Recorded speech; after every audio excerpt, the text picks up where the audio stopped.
And welcome back to another episode of the Geek Centurions. This is your boy Lion and your boy Joey. We're here to talk about the first episode of What If and the last two episodes of The Bad Batch.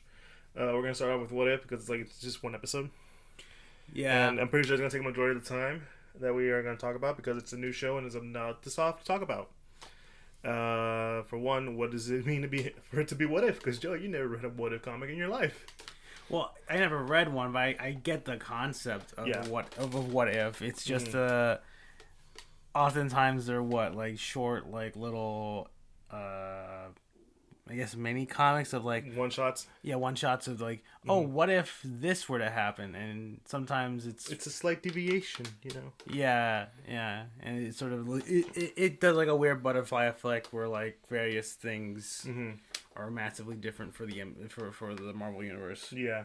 And we get that because the first episode is what if Captain Carter was the first super soldier, indicating that what if Peggy Carter herself was the one to take the super soldier syndrome instead of Steve Rogers, and that is a very what if thing to say.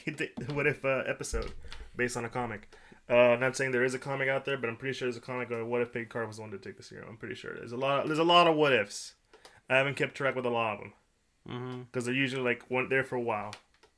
I will say, interesting enough, now in the comics, now in the modern comics, they're trying to bring back what if, but give it more of a more oomph. Because the thing with what if, and I think we're going to talk about that, especially with this episode, is that you feel like it could have gone longer. I mean, yeah, I guess because it's only like what 30 minutes of a. They're not like super long, like fully detailed. This episode mainly just sort of like It's like a retelling of the first Avenger, Captain America, but where Peggy Carter is our Captain America. Although I guess she would be Captain Britain, right? Well, she calls herself Captain Carter, and plus there's already a Captain Britain. So I talked about this with a coworker. I doubt they're gonna use that title, Captain Britain, so loosey goosey right now. All right, fair enough. All right, so yeah, and it's sort of just like a retelling of the first Captain America movie, but with all these different changes. Yeah, and when I say it's very much what if, it's because like a lot of times that would be like the plot to a what if. It's just like this. It's the same thing that happens, but just a slight deviation. Sometimes they'll do really like out there ones, like from what I hear, it's gonna happen with some later episodes. But also the fact that it would work the same way, but it's just a slight deviation. I think the best example I can think of off the top of my head was I can think of two examples of such a case. Both relating to Spider-Man. There's one that was recently came out, like say maybe like 2 or 3 years ago. What if Flash Thompson was bitten by the spider? So you know how Flash Thompson is in the comics, and if you don't know, he was always Peter Parker's bully, but he was also like ironically the biggest fan of Spider-Man. He's like, Spider-Man, I'm like the president of your fan club kind of thing. Yeah, which is kind of funny and ironic in a way. Yeah. Like, this is the guy you idolize, but you also like beat the shit out every time just to get his lunch money. But Spider-Man has such an influence on Flash Thompson's life that he ended up being more of a nicer guy. He ended up becoming good friends with Peter Parker. He ended up becoming a soldier because he's like, Spider-Man's doing stuff. He's saving lives. And what am I doing? I'm gonna enlist. I'm gonna go be a soldier. And later on, he becomes Agent Venom and sort of becomes like this sort of heroic person himself, sort of living up to the ideas that Spider-Man taught onto him. Now, in the What If book, he gets bitten by the spider, and he doesn't have Peter Parker, as Spider-Man to have those ideas, so he becomes more of an asshole. Like, yeah, he does all this stuff, but he's kind of a dick, and ultimately, I'm not gonna spoil it. The whole book because I still recommend it reading, even though it's like I feel like it could have been longer. It's that he ends up atoning for the stuff that he's done. He's like, he basically goes like, you know what? I am an asshole. I'm just gonna do this one thing because I did something really horrible. So that's kind of like a what if idea, and that's very it's tied down to the idea of what Spider-Man is. Right. Yeah, and like it follows like his origin story, but slight deviation, kind of like what we're seeing in this episode of, What If, and there's also some like really out there ones like what if Mary Jane didn't get a miscarriage. I mean that is that's a story, I guess. I knew if I said that I was gonna get a reaction from you. That's kind of I don't know how I feel about Marvel tackling a miscarriage story, but Well, no, the idea is that she would have had the baby, and the baby would have grown up, and she would be she is Mayday Parker, the Spectacular Spider-Girl, okay, which led to its own comic series. okay, all right, Yeah, so that's kind of like the idea. What I'm saying, like something like it's way out there, because like in the book she gets a miscarriage, that in the What If it's like, oh no, she didn't, and the girl grew up and became Spider Girl, okay. and became like my introduction to a first female Spider character. So yeah, she was awesome. I love her. Okay, all right. She was very punk rock. Yeah. I feel like that's what we're gonna see a lot from What If, especially with what we've seen from the trailers. Now, of course, we gotta go into the episode. See what this episode is, or else I'm gonna be talking about What If comics for a long time.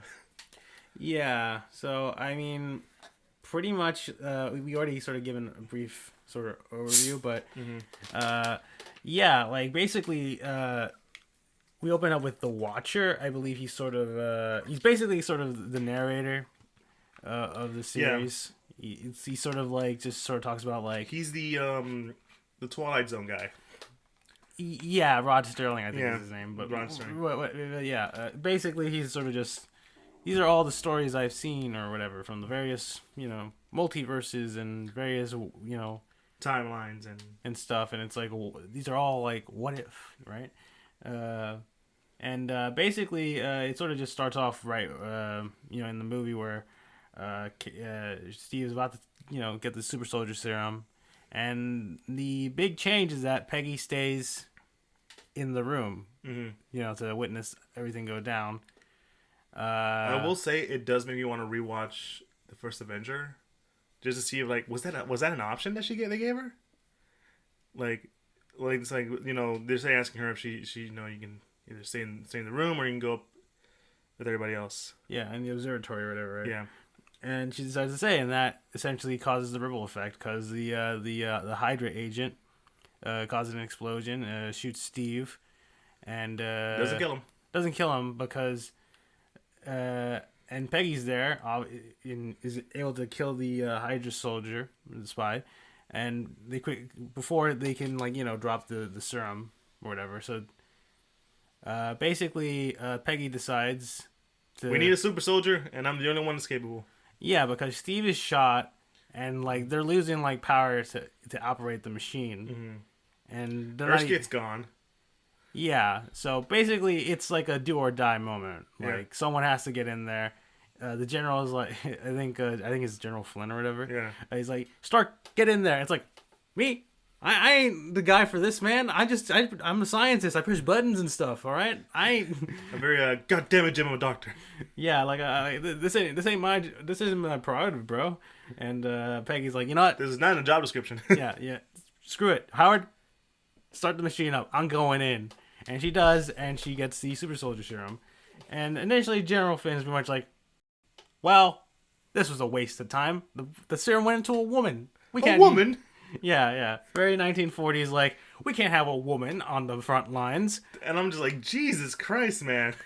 Yeah, so they're just taking her blood and just sort of like, we're going to just try to figure out how we can recreate the super soldier serum, and that way we can get a real soldier in the field. And, it's very much sort of that tone of like, obviously Peggy has the super soldier serum, super fucking strong, but they ain't using her. And I do like how there's a moment with Steve where they're like, it could be worse. They could have just put you in a silly costume and parade you around the country to smile and wave at people. And it's like, they wouldn't do that to me, would they? Which is like a slight meta joke. A meta joke to what happened to Steve early on. Yeah. Because they felt it was too risky to him to go out into the field. Yeah. Because there's only one of them. And if he dies, then, well, yeah. We're scared. And in this version, obviously, the main reason she doesn't get... Peggy doesn't go out into it is because she's a woman. And obviously, But eventually, with the news of the Tesseract and Hydra trying to get it, Peggy gets Howard's help, gets a suit, gets the shield, attacks the Hydra convoy, picks up Zola and the Tesseract, and quickly changes the minds of everybody. He's like, all right, listen, I need to be out there, clearly, because I can do all this shit. And we also get a nice scene, because obviously Steve, he was picked for the Super Soldiers program, and he can't do much. So Howard decides to use the Tesseract for a little project. And he's like, Steve, now it's time for you to join the war effort. And we get Steve Rogers as essentially the first Iron Man. Yeah. Or they call him the Hydra Stomper or whatever. Which is funny because I think there was a what if book of like what if the serum didn't work or something like that. Mm-hmm. And Howard Stark was like, I'll just make an Iron Man suit, and they stuck Steve in there, but tragically Steve is not forever stuck in that machine. That's way more tragic than what happens in this one. Oh yeah, but yeah, it's neat. They save Bucky and stuff, like in the first film. Yeah, and the whole every beat is in there from the movie. If you've seen the movie, so they save Bucky, they save the Howling Commandos, and all that stuff. And really, where it starts to deviate more is towards the end, because we have that mission where they were trying to stop the train. And it's Steve that gets lost instead of Bucky. Yeah, and this was the point where they would have found Zola in the film. Yeah. But obviously Zola was already captured at this point. Yeah. So it was pretty much more or less a trap to just knock out Steve, because they felt that Steve Iron Man suit with the Tesseract was more valuable to them. Mm-hmm. And, if they killed, Peggy, Captain Carter, then, So basically, they sort of launch. Peggy's able to interrogate Zola, find out that Red Skull, he's hanging out in this castle, and he's about to use the Tesseract to basically summon some eldritch horror. Can I just say who we thought it was gonna be? I mean, I think we both know who we thought that was gonna be, but you can go ahead and say it. I thought it was gonna be Shuma Gorath. I know, like, if we're talking about, like, some cosmic horror being with tentacles, I'm like, Sumagaroth, like, that makes sense, but no, I'm pretty sure it's just a different tentacle monster, right? Because it would be a goddamn tentacle monster with Hydra. Yeah, because he's like, I will summon Hydra's champion and become a god, Yeah. And goddamn, it was so cool with Sumagaroth. Yeah, it would be. But more too fancy, as you can see. Yeah. It's, so, they go into the castle. Bucky and the Howling Commandos find Steve and alive. The suit. Yeah, still alive. Remember, they needed a Tesseract. Yeah, they really need a Tesseract. They didn't really care about Steve anyway. And they sort of use a generator in the castle to power up the suit long enough so that he can help fight. Yeah. And Peggy essentially has to fight this giant tentacle monster thing. She gets a sword and everything. And they're trying to, like, reverse the suction to pull the thing back, but it's sort of keeping the portal open itself. Mm-hmm. And Peggy essentially does a self-sacrifice, much like Steve did in the original, and pushes the monster back into the portal, and the portal closes behind her. And we get a very end of First Avenger kind of ending, where like she pops out from the space stone, and she's like, "Where am I?" It's like, Miss Carter, this is the future. Yeah, it's been 70 years since the war, because Nick Fury and Hawkeye are there, because it's essentially the testing ground they were using in the first Avengers movie with the Tesseract. And yeah, she gets summoned through and is like, "Where am I, Miss Carter? It's been 70 years since the war." And she has a very sort of similar expression as to what Steve had, where Steve was like, "I just missed my dance," right? Yeah. And Peggy's like, she doesn't say the exact line. She's very much saddened because she never did get that dance with Steve. And that's sort of the episode ends, where the Watcher sort of recaps that, just from this one small choice causes a huge ripple effect to where now, all this stuff has happened, and Earth has a new hero, right? Mm-hmm. And that's sort of the end of the episode.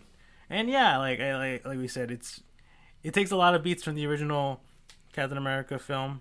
That's why it wasn't so hard for us to spoil it, because it's like, it's literally the first Avenger.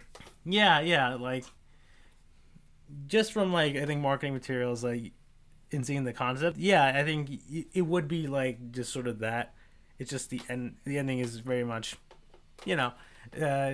different, but different enough to where okay, yeah, that makes sense. Mm-hmm. I mean, one thing I will say about the story is that like I said with What If, it captures the idea of it, even though it's different things happen, it still keeps the idea of like why we kind of love this story or stuff like that. Because Steve was gonna be a hero no matter what. Mm-hmm. That was his whole thing. That was his whole character arc. He does not give up. He keeps going. He always finds a way. Yeah. I mean, even if he wasn't gonna be Captain America, they were gonna find no use for him because like that is a soldier you do not give up on. Yeah. And he becomes like their own little Iron Man. And Peggy Carter, we've always known that she was kind of a badass. Yeah. And now you just emphasize that, and also you really emphasize this episode really emphasizes the relationship between those two, because goddamn, and I talked about this with some people, that was a very wholesome ass relationship. Yeah, no, because like Steve was very much supporting Peggy the entire time. It's like now, like your personality matches the outside. Yeah. Like now people can see, I guess, who you truly are essentially. Mm-hmm. And he helps her out, she helps him out, and it's really sweet. Which is why like it's one of their relationship was always very tragic in the movies, and why we kind of end up getting the kind of ending we got with Steve and Peggy at the end. So yeah, but if I were to say a negative, and it's like I said at the beginning, man, I feel like we could have at least got another like 15 to 20 minutes of this stuff. I mean, I guess just to see like I'm like how she would interact in like the modern time of the MCU. Yeah. In her universe. Mm. But But at the same time, I think it kind of defeats the purpose. Yeah, because at that point you're just making like some like it feels like we dwell on it like for too long. Like just the base concept of it. Mm-hmm. Like it's more like, oh, this is an interesting idea. Let's just sell the idea and just show that, hey, this is like something that would be neat if it did happen. Yeah. Right. And also like the fact, I mean, I'm willing to agree with. I wasn't agree with it. That's what I'm saying. Only like maybe a few more minutes more, but not like another episode because. And I don't know if you noticed this, but whenever I look up anything with What If, from for a trailer, there's always like, oh, what if this like there's some people who are like questioning like how What If works, and I'm just like, no, that's not how it works. you want like a rewrite or something like that, but it's not what it is. It's more like let's just what if this crazy thing that no one thought could happen happens, right? Yeah. Like what if Captain America would be the one to snap the finger, and I'm like, yeah, but it doesn't seem very What If. Yeah, it's more like I guess when you think about the concept of What If, like it's more of a substantial change, right?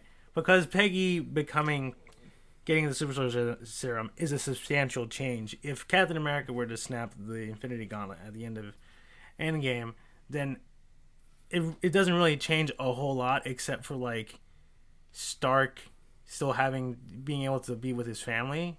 Mm-hmm. And Cap making the heroic sacrifice.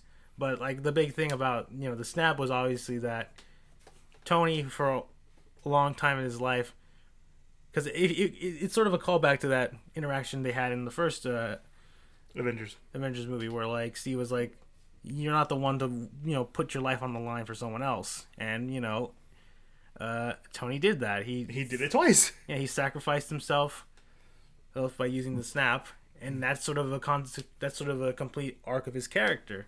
If you just remove that and have someone else do it, then it's not as impactful, right? With What If, I think from what I understand, it's very much of a let's just do a change that would would irrevocably change the status quo of the MCU. That would be like, oh, that changes a whole lot. Yeah. Like that changes everything, right? Yeah, because like remember some of the episodes that are coming out later are what if T'Challa became Star-Lord, Yeah. which is another kind of a staple in What If, because I remember again a while back, because that's the most recent What Ifs I've checked out. Because what if Spider-Man became Punisher, and I'm just like, that sounds stupid. I mean, I guess when you, I feel like that's kind of that's gonna happen with some What Ifs, right? Where it's just like they just don't have any ideas. Like, what if Aunt May was Spider-Man? They did that. Was it stupid? I never read it, but they reference it in a Spider-Verse book.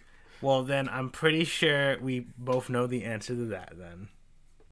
It was pretty stupid. Yeah, I imagine it's stupid. You should have seen the costume. I do not want to see that. I'll show it to you later. But anyways, aside from like the story, I think the story was pretty good. I think it's a very strong start for What If. Animation, because that's the thing about the show. It's not live action; it's all animation. Yeah, because I'm pretty I'm pretty sure it's just to save on cost, because realistically, to get all these actors back and to reuse a lot of these sets would probably take a lot of money. So obviously, switching to animation, one definitely helps save costs for that, and two, allows them to get a little crazy with it sometimes, right? Yes, it gives them a bit more freedom to do certain things that probably they couldn't do in live action, like the adhered violence. Good lord. Yeah, there's a bit. Yeah, I mean, it's towards Nazis. I mean, yeah, I guess. I mean, there's no blood or anything, but there's a lot of people dying in explosions. Joey, you think you forgot about the time when Peggy snapped at the guy's leg? Well, I mean, yeah, but we never saw a bone come out. Yeah. Yeah. Still pretty gross, but no, it's very it's CGI cell shaded kind of stuff. Which I'll be honest, when I saw trailers for it, I did not have a lot of hopes for it, because it's just cell shaded CGI looks really weird sometimes, and it's just the way it moves just feels really off to me half the time. It's like it's just I don't know. It just looks really weird. But as I was watching the show, I didn't have that problem. It actually flowed a lot better. I don't know. How did you feel about the animation? I think it's all right. It definitely doesn't look. Because I feel like there's a lot of 3D animated shows like that, and I think the animation for What If is fine. I guess there is a lot of at least particle effects that are done in 2D, which I mean could throw some people off. But I think it's I don't think it's necessarily that bad as people would say. But yeah, overall I think the animation is solid. If anything, for me, it's just a lot of the voice acting is a little off sometimes. Yeah, I think the biggest offender of that is Sebastian Stan. There are times where I'm like, ugh, he needed another line read. Yeah, I mean, even Peggy Carter, there are some lines she does where it's like, that's a little off. That's very off. Yeah, you don't want to do another take of that? Okay. But I will say, I am surprised that they didn't get Chris Evans back as Steve. Yeah, that's a little interesting because they got Josh Keane, who is a well-respected voice actor. He voiced Shiro in the recent Voltron show, Peter Parker in Spectacular Spider-Man. So he's been in the Marvel stuff. Yeah, that makes sense. And he was pretty good. Yeah, he did a pretty good Steve.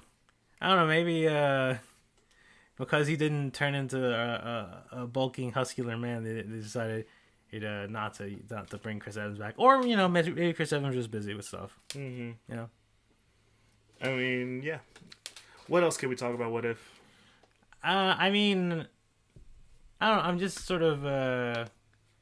This definitely feels like probably the most detached, I guess, MCU show for Disney Plus, because it's very much like a What If. Yeah. Like, I don't really see any of these what ifs contributing much to, like, say, any potential things to happen for the MCU. Mm-hmm. Like, really, I think the Watcher being like an actual, like, because we've seen the Watchers before. Yeah. In Guardians of the Galaxy 2, in that one little brief moment with Stan Lee. But I mean, it's at least it's neat to know that that the Watcher is like, you know, Uatu. yeah, he's just hanging out in the MCU, just telling people random stories. That's what he's done. Yeah, he watches. That's all he does. Insert Watcher joke. Yeah.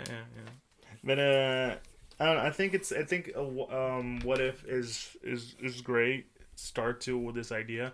Hopefully, we continue on with the idea of what if, and I hope like they don't just stay just to the MCU. I kind of want them to branch out more, do other crazy stories. Because I feel like if you only do something like the MCU, you probably won't get as much stuff out of it. I don't know. I could be wrong. Because we're getting a Marvel Zombies episode. Yeah, I mean, yeah, it seems neat. But at the same time, it feels like it's definitely geared towards just stuff happening in the MCU. Mm-hmm. You know, like I don't really see them like. I don't know, like I don't really see them doing a whole like what if I don't know, they're all animals. You know, get the what is it, the Pet Avengers? Yeah. Or the Animal Avengers. What fun to get Porky Pig Spider Ham. Yeah, like I don't think there's gonna be an episode of that. Captain America. Or Captain America's a cat. All right. Iron Mouse. Now, is Mickey Mouse inside the Iron Man suit, or is it just Tony Stark as a mouse? Here's the thing: Tony Stark is the mouse designed after Mickey Mouse inside of an Iron Man suit. Yeah, I want to see if that does happen. I need Robert Downey Jr. to bring up his best Mickey Mouse impersonation. You're gonna be like, oh. We gotta save the day, huh? Oh. Let's move on to another Disney property. Oh, well, do you want to give a rating on this episode or no? I mean, I found it to be fine. It's like a solid 8 for me. You know, I'm with you right there. I hear that the next 2 episodes are, one is hit and miss, the other one's like really really creative. Okay. So I'm really excited for one of those. But yeah, let's move on to the Bad Batch. Just gonna go real quick and say these are the last 2 episodes, and we're gonna give our thoughts on the whole series as in general. Okay, yeah, let's do it. So yeah, pretty much this is like a 2-parter finale. Because they always are. Crosshairs brings Hunter back to Camino, and the group tries to rescue them. I mean, yeah, because Crosshairs sort of activates his tracking beacon or whatever to let the other Bad Batch know, and obviously, like he's sort of like he's planning, like he wants them to come. Mm-hmm. He has everything set up for them. But at the same time, like the Camino facility seems to be being evacuated. Like a lot of stuff is being taken out. You don't see any more regs, regular stormtroopers. And they sort of find and Omega leads the rest of the Bad Batch to a secret passage, so that way they don't get detected by any of the Imperial recon ships and other threats through this. What's her name? The Kaminoan scientist. Why am I about to get on her name?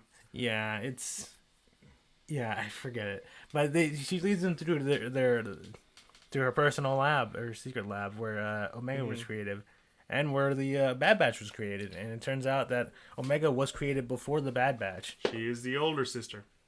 Technically, yeah, but I'm assuming it's because they had rapid aging, while she was let to be more of a naturally growing clone. Because remember, she's meant to be the backup.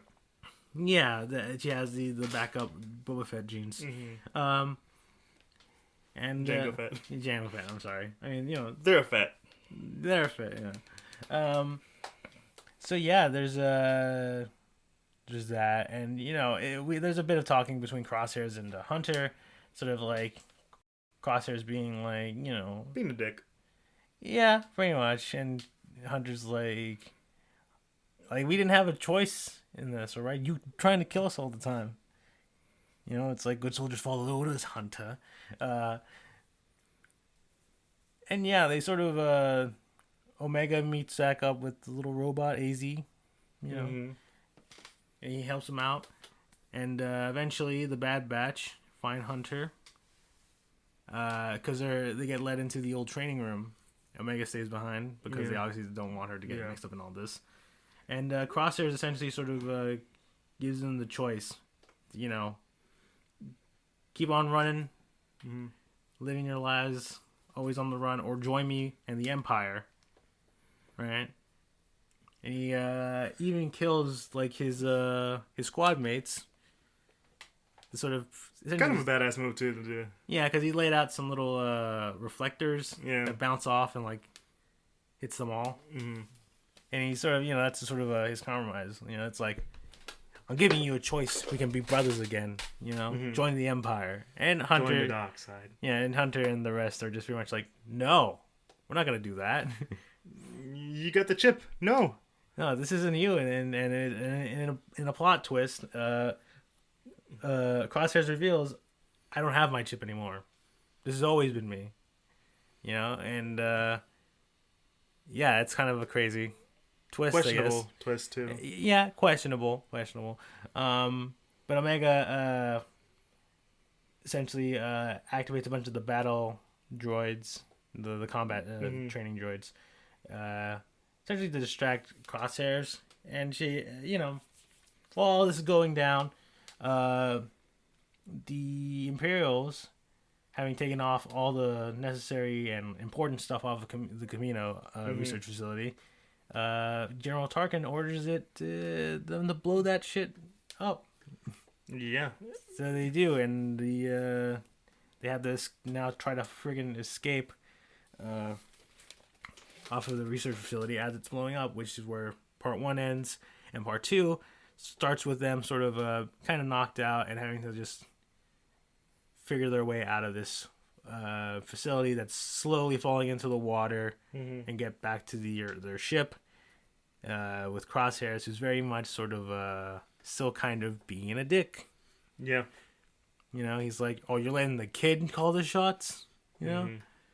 Like, this is just stupid. This is insane. And, everyone's sort of like taking their chops on Crosshairs and stuff.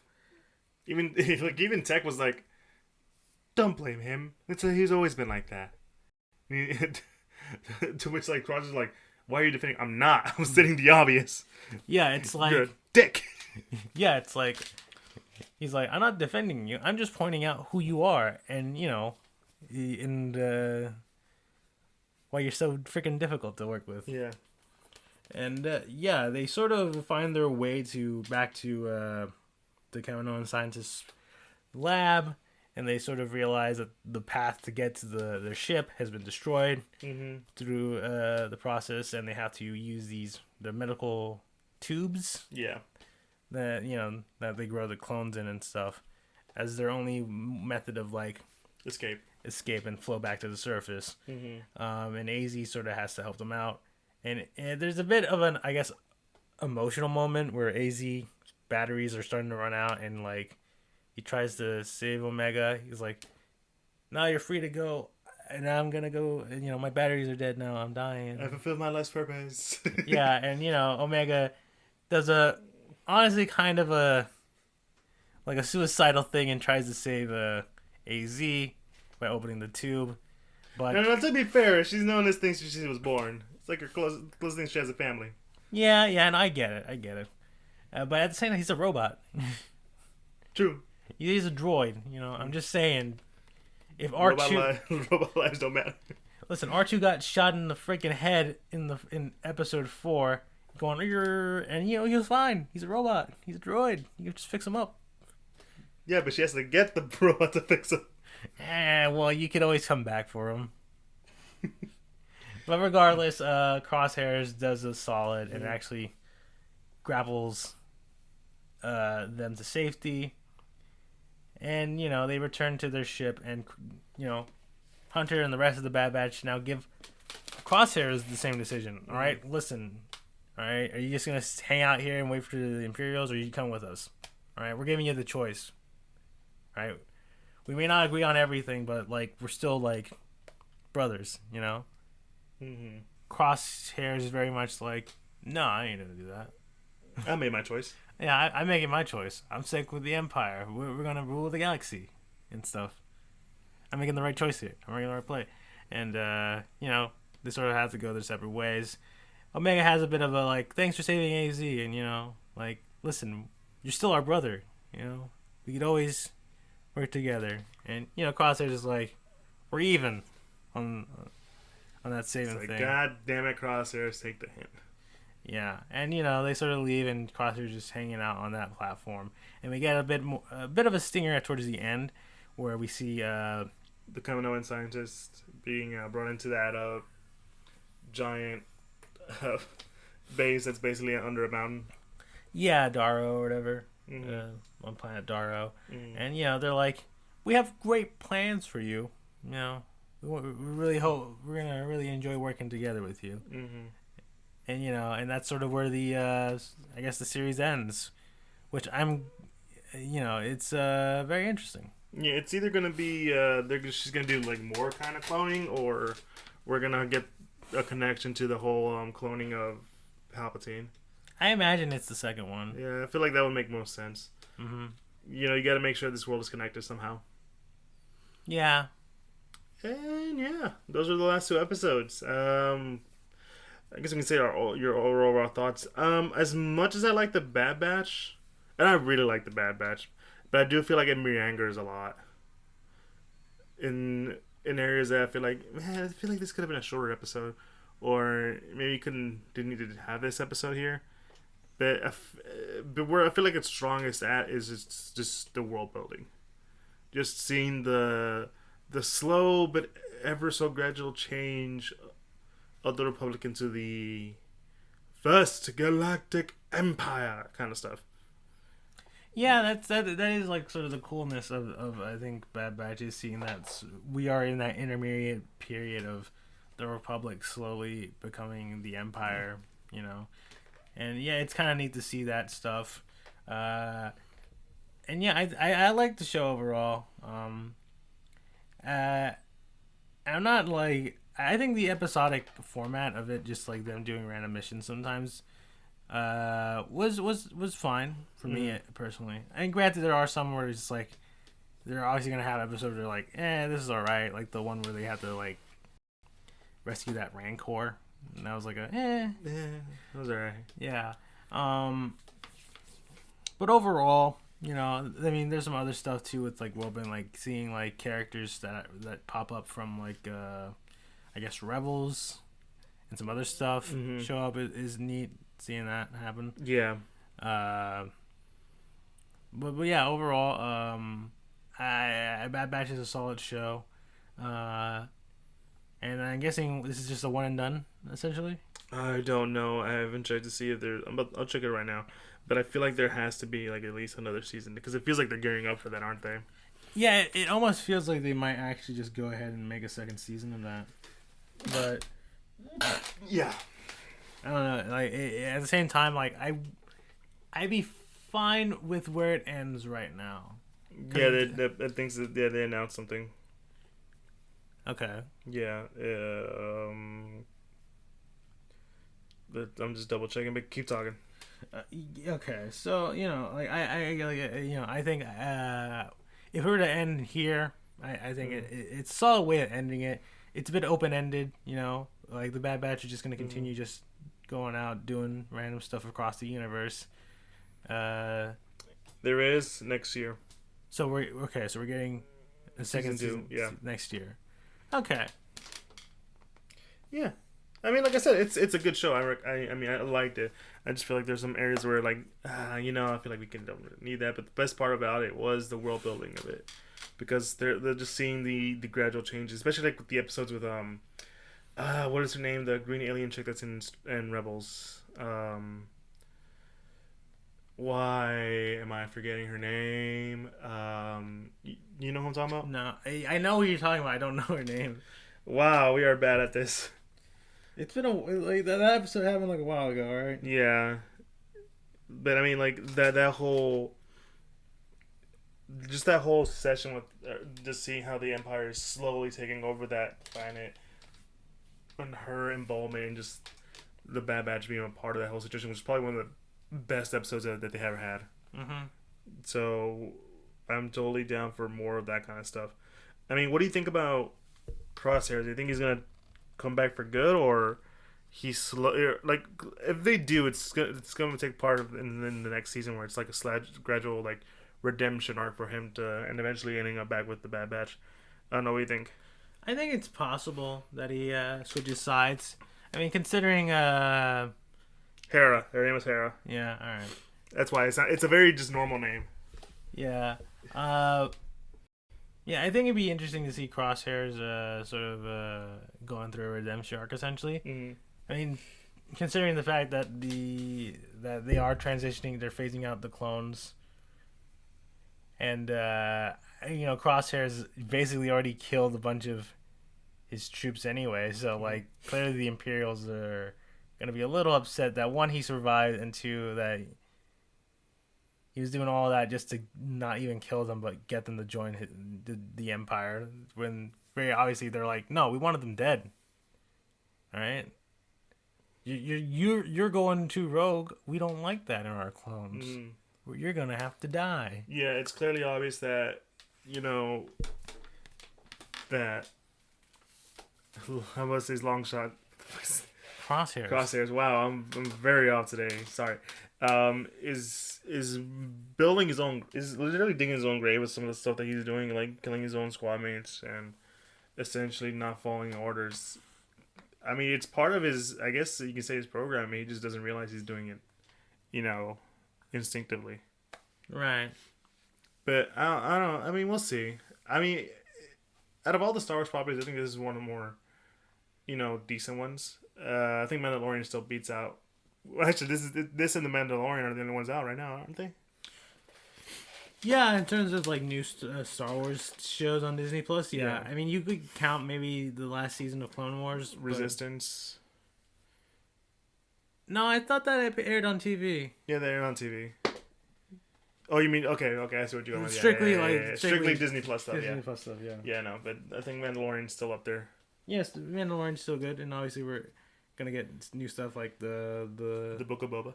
Book of Boba, the third season of Mandalorian. Yeah. So we got our own little dark saber in the closet over there. But yeah, I mean, I'm totally down for seeing more of this. Like like I said, I don't dislike it. I like it. I just think there's some parts of it like maybe we need to get a little better. It's kind of has its rough little start there, but no, I like it. Overall, Joe, what do you think of the season? I mean, yeah, I know, I agree. I liked the Bad Batch. I think it's a solid show, and yeah, I would be, I would be happy to see the second season. When that comes out. So yeah, I genuinely liked it. I don't think there's any sort of like super like crazy flaws in this show. Like the only flaws are very much like some episodes are very much like there just to be filler. But for the most part, when the story it picks up. Yeah.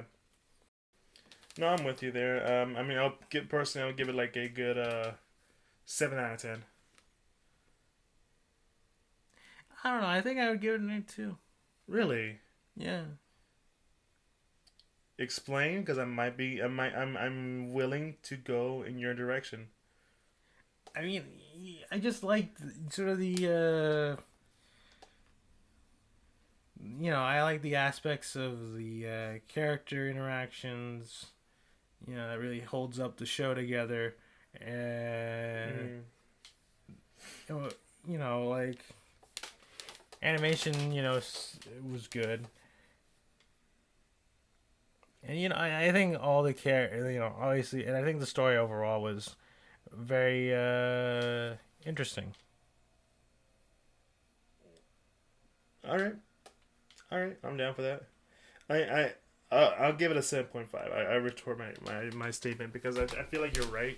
What? No, nothing. It's just like, all right.